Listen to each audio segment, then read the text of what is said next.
to honor my ancestors. They fought for 150 years. All they got, they died there in order for them, for us, to keep our language, our identity, our food, our spirituality. By me claiming to be something else just to make everybody else comfortable, it's an insult to their honor. So I embrace here that here in America, the surface of my skin, I'm Black. I embrace that because I'm from Central America, I'm an Afro-Latina. But that is not who I am. I am Garifuna. You know, in my language, Ereba and Gia.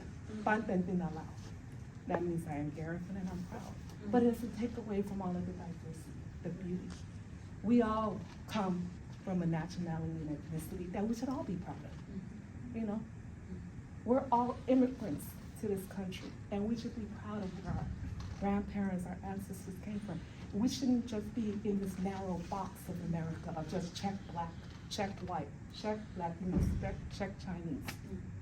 You know, we shouldn't do that. But unfortunately, that's where we're reduced to. And it's young people like you that have to fight that. Because we're not just in a simple box. You know, we shouldn't be.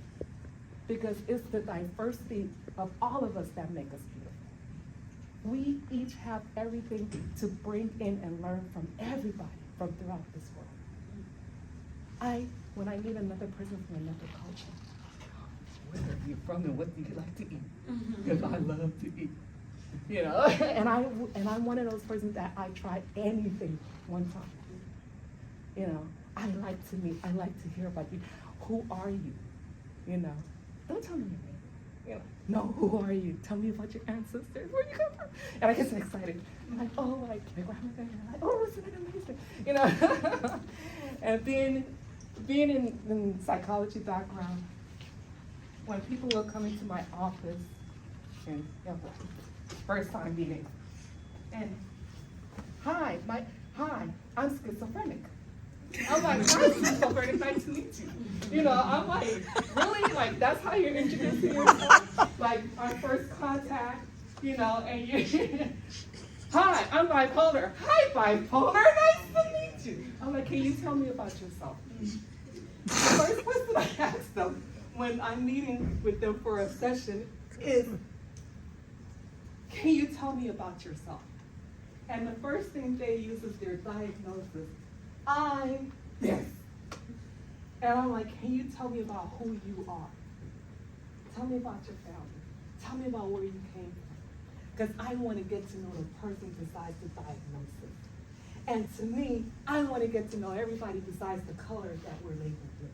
I want to know who you are, where you come from, your ancestors. The story that I've shared here, it's a lot easier to just say, hey, I'm Cheryl. First thing that you see when you see me is that's a Black girl. Her last name is Noralez. She's a Latina. And that's the end of the story. But what did you hear today? Have you ever heard this story before? Amazing, right? I hope it was worth your time to learn about my culture. You know, was it different than what you read? Because of course, when you read about Garifuna people, the number one thing, of course, that they'll highlight is escaped slaves. And why was that? Now you know why. Why? Land rights. Are we not having land rights today? Land right issues all over the world. History repeating itself. Okay? History always repeats itself. Go ahead. I'm sorry.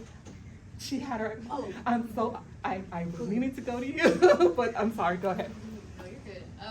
In one of your slides, I saw that you had like a lot of your native foods were made out of cassava. That's very popular like in different African countries, especially in Congo. They'll make a pondu, which is made out of cassava, fish, and other ingredients. I was wondering if you knew of any other foods that were kind of related to the diaspora that are kind of, you can kind of compare. So the difference with the cassava that's in Africa and the cassava that's over here is the cassava that's here is poisonous. It has arsenic in there. And the cassava that's in Africa does not have that. And it's kind of sweeter and stuff like that.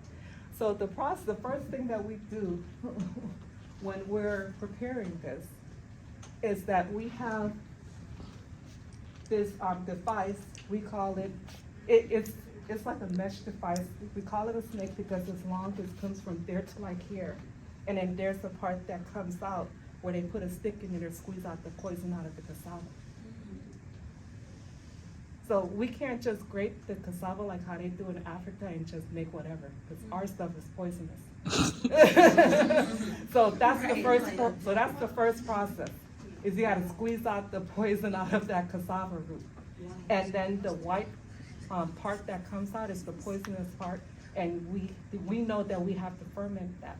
And we also use that poisonous part, how we were able to defeat and keep those Europeans at bay for 150 years.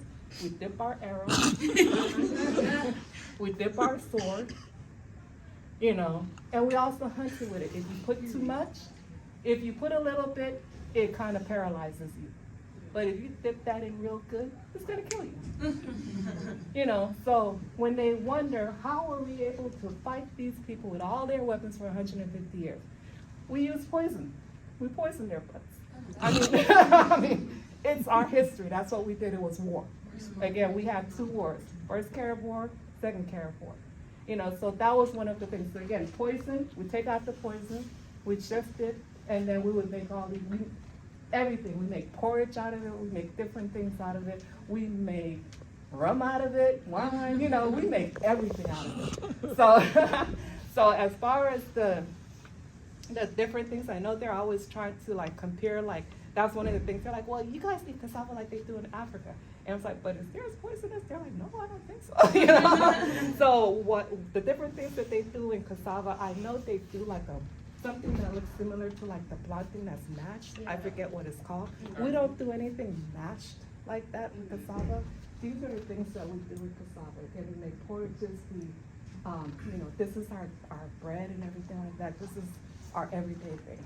But we don't do the mashed cassava. That's something that's different to us, you know, and we're like, we don't know. I mean, I don't know what it tastes like, you know, but, you know, it's interesting. There's a lot of similar food, but who you will see eating this if you go to Puerto Rico, to Boricua, they eat this, and they process the cassava the same way. You go to Dominica, you go to all of those Antilleans, they eat the same thing that we eat, all of the indigenous people, the same way. They process it the same way, taking out the poison, and there's the whole thing. Did that answer your question? Yeah. Okay. I just wanted to say, because I know that time is almost getting to be up, and I just want to make sure that everybody please give their thanks to Miss Cheryl for the beautiful story that she's telling. The history, it was absolutely beautiful.